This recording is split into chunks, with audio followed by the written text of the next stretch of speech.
नमस्कार मित्रों, YouTube के शिक्षा पारकम चैनल पर आपका बहुत बहुत स्वागत है। आइए हम लोग जीके 2020 भाग 12 के विषय में मिल करके जो है चर्चा करते हैं। तो आइए जो है पहला सवाल है, भगवत गीता का अंग्रेजी में अनुवाद किसने किया? तो भगवत गीता का अंग्रेजी में अनुवाद चार्ल्स विल्किंसन ने 1785 ईस्वी में किया था। तो भगवत गीता का जो है अंग्रेजी में अनुवाद किसने किया? तो चार्ल्स विल्किंसन ने। भगवत गीता का अंग्रेजी में अनुवाद किसने किया था?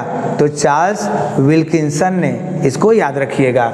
आगे, पट्टा एवं कबूलियत लागू करने वाला शासक कौन था? तो पट्टा एवं किसानों के साथ पट्टा एवं कबूलियत लागू करने वाला शासक कौन था? तो शेर शाह सूरी। कौन था? शेर शाह सूरी। शेर शाह सूरी के बचपन का नाम फरीद। इसे शेर मारने के उपलक्ष्य में इसे शेर खां भी कहा जाता है। और इसका मकबरा कहाँ है शेर शाह का? तो शेर शाह का मकबरा है सासाराम में। कहाँ है? सासाराम में। क्लियर? अब जो है इसमें और भी देखते हैं। चूंकि पट्टा कबूलियत क्या था, तो शेर शाह सूरी ऐसा शासक था जिसने जो है किसानों के साथ दो पत्र पर हस्ताक्षर करवाए, एक पट्टा और दूसरा कबूलियत। पट्टा में जो है जमीन का मालिकाना हक किसानों को दिया जाता था कि आपके नाम से इतनी जमीन है, और कबूलियत में किसान ये स्वीकार करते थे कि हमको इतना राजस्व या इतना कर देना है। तो पट्टा कबूलियत लागू करने वाला शासक कौन था? शेर शाह सूरी। क्लियर? शेर शाह सूरी के बचपन का नाम फरीद। शेर शाह सूरी का मकबरा कहाँ है? तो जो है सासाराम। सासाराम में इसका मकबरा है। तीसरा सवाल, देवगुप्त उपनाम किसका है? तो देवगुप्त उपनाम है चंद्रगुप्त द्वितीय या चंद्रगुप्त विक्रमादित्य। चंद्रगुप्त द्वितीय या चंद्रगुप्त विक्रमादित्य। चंद्रगुप्त विक्रमादित्य के काल को ही भारत के इतिहास में स्वर्ण काल कहा जाता है। चंद्रगुप्त विक्रमादित्य के काल को ही भारतीय इतिहास में स्वर्ण काल कहा जाता है। जो है ये मेहरौली लौह स्तंभ अभिलेख किसका है? तो ये याद रखिएगा, मेहरौली लौह स्तंभ अभिलेख जो है ये है चंद्रगुप्त विक्रमादित्य का। क्लियर? तो ये भी बात जो है आप लोग याद रखिएगा। क्लियर मित्रों? और इनके दरबार में जो है कौन रहते थे? तो इनके दरबार में जो है रहते थे कालिदास। कौन रहते थे? कालिदास रहते थे। क्लियर? कालिदास की रचना का नाम बताइए। तो अभिज्ञान शाकुंतलम। अभिज्ञान शाकुंतलम। क्लियर मित्रों? आगे बढ़ते हैं। मंचूरिया सांसी सांतुंग क्षेत्र किस देश में है और किस लिए प्रसिद्ध है? तो मंचूरिया सांसी सांतुंग क्षेत्र ये चीन में है। और किस लिए प्रसिद्ध है? तो जो है लौह अयस्क के लिए प्रसिद्ध है। किस लिए प्रसिद्ध है? लौह अयस्क के लिए। क्यों? कौन? मंचूरिया सांसी सांतुंग कहाँ है? चीन में है। क्लियर? आगे, शिलादित्य उपाधि किस शासक की है? तो हर्षवर्धन की है। शिलादित्य उपाधि किसकी है? हर्षवर्धन की। हर्षवर्धन की राजधानी तो पहले थानेश्वर थी, बाद में कहाँ हो गई? कन्नौज। जो है हर्षवर्धन ने कौन सी पुस्तक लिखी? तो प्रियदर्शिका, रत्नावली, नागानंद। प्रियदर्शिका, रत्नावली और नागानंद। हर्षवर्धन के दरबार में कौन रहते थे? बाणभट्ट। हर्षचरित, जिन्होंने हर्षचरित और कादम्बरी लिखा है। हर्षचरित और कादम्बरी लिखा है जो है बाणभट्ट। क्लियर? और हर्षवर्धन ने किताब लिखी जो है प्रियदर्शिका, रत्नावली और नागानंद। क्लियर मित्रों? अब जो है हम लोग देखते हैं लाल ग्रह किसे कहते हैं? तो बहुत ही आसान, लाल ग्रह को किसे कहते हैं? मंगल ग्रह को। लाल ग्रह किसे कहते हैं? मंगल ग्रह को। क्लियर? सबसे गर्म ग्रह, तो सबसे गर्म ग्रह भी याद रखिए जो है शुक्र। पृथ्वी की बहन शुक्र, पृथ्वी की भगनी शुक्र, पृथ्वी के समान शुक्र। सबसे भारी ग्रह बृहस्पति, सबसे छोटा ग्रह बुध। किस ग्रह पर जीवन की संभावना व्यक्त की गई है? तो जो है मंगल ग्रह पर। किस ग्रह पर? मंगल ग्रह पर। क्लियर मित्रों? जो है अब आते हैं पिछड़ा वर्ग आयोग जो है प्रथम पिछड़ा वर्ग आयोग जो है कब और किसके नेतृत्व में जो है गठित किया गया था? तो 29 जून 1953 को प्रथम पिछड़ा आयोग जो है काका कालेलकर के जो है नेतृत्व में गठित किया गया था। तो याद रखिए 1953 में काका कालेलकर के नेतृत्व में प्रथम पिछड़ा आयोग, क्लियर। और द्वितीय पिछड़ा आयोग जो पिछड़ा वर्ग आयोग बना था वो 1978 में जनता पार्टी के सरकार में, उसमें प्रधानमंत्री थे मोरारजी देसाई। तो 1978 में जनता पार्टी के सरकार में द्वितीय पिछड़ा वर्ग आयोग बना था, किसके नेतृत्व में? तो बीपी मंडल के नेतृत्व में। और आज सरकारी नौकरियों में जो 27% ओबीसी के लिए आरक्षण है वह जो है किस समिति के सिफारिश पर? तो बीपी मंडल जो है द्वितीय पिछड़ा वर्ग आयोग, इन्होंने जो है सरकारी नौकरियों में 27% ओबीसी के लिए 27% आरक्षण की बात कही थी। तो ये दोनों जो है पिछड़ा वर्ग आयोग आप लोगों को याद करना जरूरी है। पहला काका कालेलकर के नेतृत्व में और दूसरा बीपी मंडल के नेतृत्व में, से मंडल आयोग कहा जाता है, क्लियर। अब आते हैं जो है यूपीएससी यानी संघ लोक सेवा आयोग, यूनियन पब्लिक सर्विस कमीशन। संघ लोक सेवा आयोग यूपीएससी जो है कि पहली महिला अध्यक्ष कौन थी? तो पहली महिला अध्यक्ष थी रोज मिलियन जो है बैथ्यू, रोज मिलियन बैथ्यू। यूपीएससी की पहली महिला अध्यक्ष रोज मिलियन बैथ्यू। कौन थी? रोज मिलियन बैथ्यू। इसको याद रखिए, रोज मिलियन बैथ्यू, यूपीएससी की पहली महिला अध्यक्ष रोज मिलियन बैथ्यू।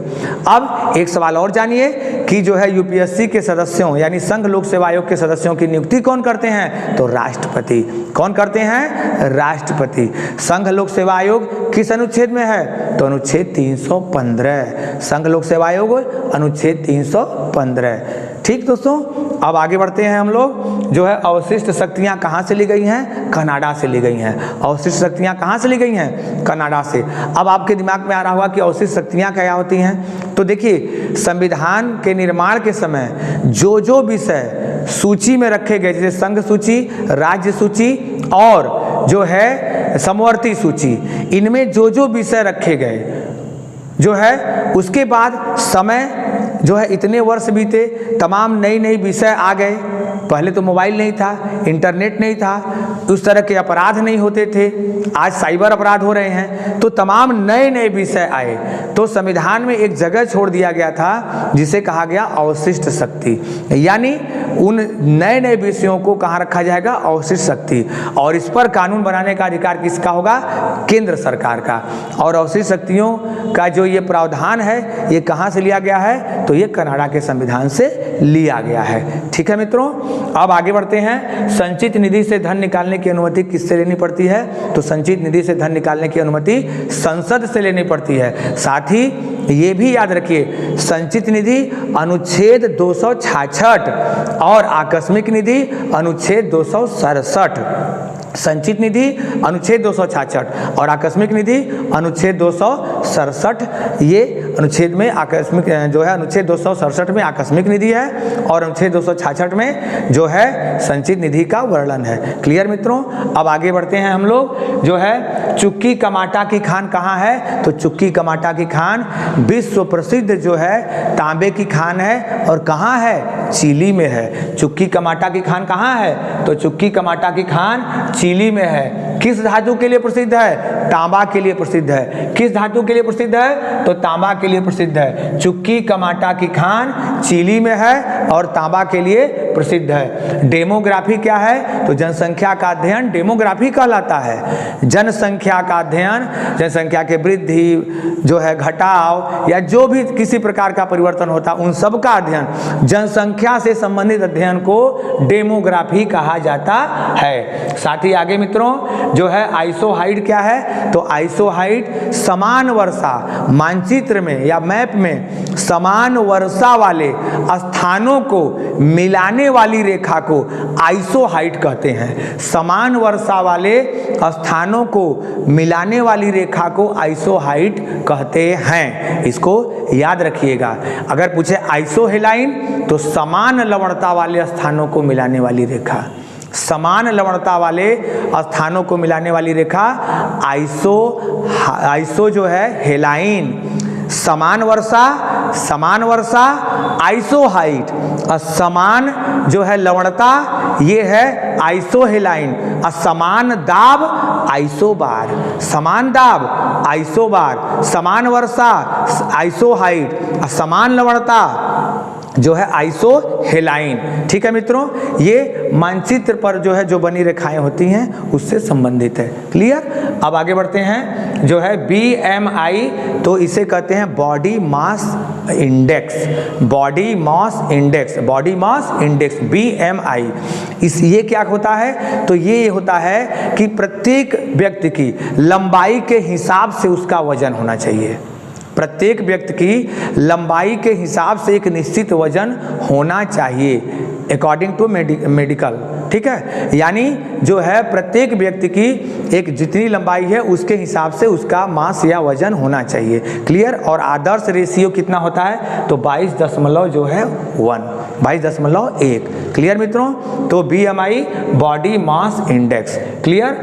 आगे, जनसंख्या के इतिहास में महान विभाजक वर्ष किसे कहते हैं? तो 1921 की जो जनगणना हुई थी भारत के जनगणना के इतिहास में, इस जो है दशक में 1921 में जो है जो जनगणना हुई उसमें पहली बार जो है भारतीय जनसंख्या में गिरावट दर्ज की गई।